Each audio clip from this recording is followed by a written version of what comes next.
Este é o Zap Futebol Clube, eu sou Altino Ventura Neto. Bom, encerradas as quartas de final do Campeonato Paulista, vamos lá agora analisar os resultados dos jogos, projetar já as semifinais, né?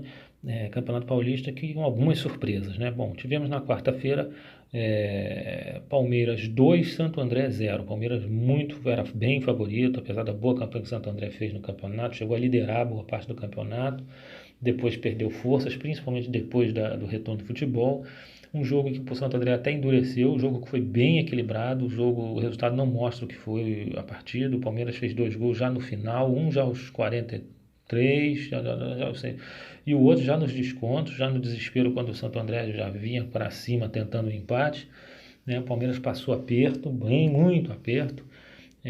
Já tinha muita gente achando que o jogo ia para os pênaltis, mas o Palmeiras venceu, se impôs, espantou momentaneamente uma possível crise ou cobranças em cima de um elenco farto, um elenco cheio de estrelas, que não vem rendendo. Isso não é de hoje, já vem pelo menos 2 temporadas, o Palmeiras não vem rendendo, troca de treinador e treinadores com nome, com mercado no futebol brasileiro, mas também não conseguem da liga, né? Enfim, é uma situação que o torcedor do Palmeiras já está perdendo a paciência. O Luxemburgo fica numa situação assim de ter que ganhar esse Campeonato Paulista. Vamos ver como é que vai ser isso. Na própria quarta tivemos a grande zebra, a grande surpresa, né? O São Paulo 2, Mirassol 3, né? Um grande vexame do tricolor paulista. Saiu perdendo por 2-0, foi buscar o empate e no final, no segundo tempo, tomou um gol que foi a pá de cal, né? O Mirassol, pequena Mirassol, uma equipe que fez uma campanha regular no campeonato, mas classificou até meio pela regularidade que teve antes da parada, né? Mas que na pós-parada enfrentou dificuldades, perdeu muitos jogadores, 18 jogadores, sendo 8 titulares. Precisou correr atrás de jogadores às pressas para montar um elenco para encarar esse jogo e fez isso e conseguiu uma vitória histórica, mais um vexame do São Paulo no Morumbi, para uma eliminação para equipes pequenas. A pressão é insustentável. O Diniz é um treinador que vem se notabilizando por péssimos trabalhos, tendo bons elencos na mão, e a desculpa sempre é a questão do tempo, mas que ele tem um bom futebol vistoso, mas é um futebol que não tem resultado, não tem eficiência, não tem agressividade. O time dele invariavelmente é fraco na defesa, toma muitos gols. E quando tem a bola, não fica tocando e não agride. E peca muito nas conclusões. Isso aconteceu no Atlético Paranaense, aconteceu no Fluminense e se repete no São Paulo, né?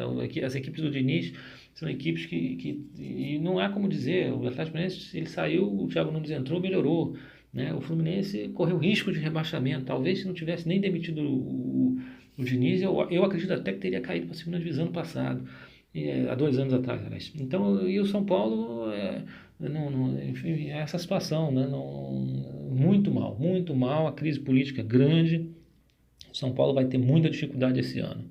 Ainda não sabemos como é que vai ser o desenvolvimento no futebol, no departamento de futebol, diante desse vexame, mas São Paulo já entra pressionadíssimo no Campeonato Brasileiro. E na quinta-feira tivemos outros 2 jogos, né? O Bragantino 0, Red Bull Bragantino 0, Corinthians 2, né? O Corinthians conseguiu uma vitória que muita gente não acreditava, mas o Corinthians se impôs na história, né? Fez um gol com 30 segundos de jogo e depois, no segundo tempo, para desafogo da galera corintiana, o Jô de cabeça fez um segundo gol e o Corinthians conseguiu eliminar o até então líder do campeonato, a equipe com a melhor campanha, o Red Bull Bragantino, e o Corinthians vai para uma semifinal muito motivado, estava praticamente eliminado do campeonato. São Paulo, com aquela vitória no Guarani, botou o Corinthians na roda. O Corinthians derrota o líder do campeonato até então. Então o Corinthians se coloca realmente com toda a força, todo o peso, para uma luta para um inédito tetracampeonato aí, paulista. E por fim, o último jogo, o Santos 1, Ponte Preta 3 na Vila. Mais uma vez o Santos com jogadores expulsos, se complicando e perdendo para a Ponte Preta, que era um azarão. A Ponte Preta, inclusive, antes da parada do futebol, corria riscos de rebaixamento. Conseguiu um milagre na volta do retorno do futebol de conseguir uma classificação que ninguém acreditava para as quartas de final.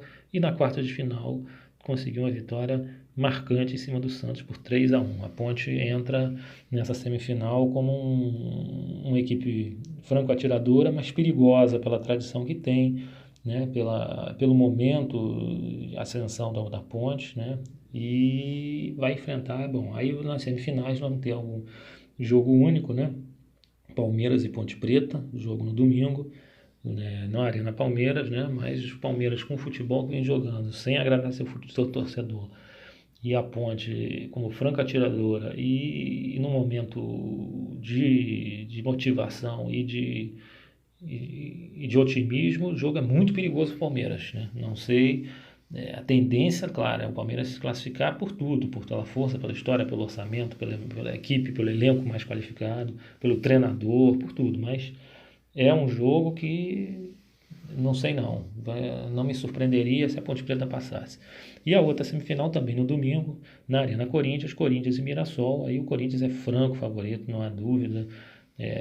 O Mirassol já fez muito além do que se esperava dele. Essa vitória contra o São Paulo foi marcante e com isso, enfim, Mirassol, o que vier agora é lucro. Já deixou seu nome marcado na história, no Morumbi com aquela vitória. E o Corinthians deve passar, eu acho, até com uma certa facilidade. E aí teríamos uma final paulista sensacional, porque o Corinthians estaria numa disputa de um tetracampeonato inédito que ninguém vai querer deixar, né? Enfim, são essas as minhas impressões. Vão lá, deixem seus favoritos. Até a próxima, galera. Forte abraço.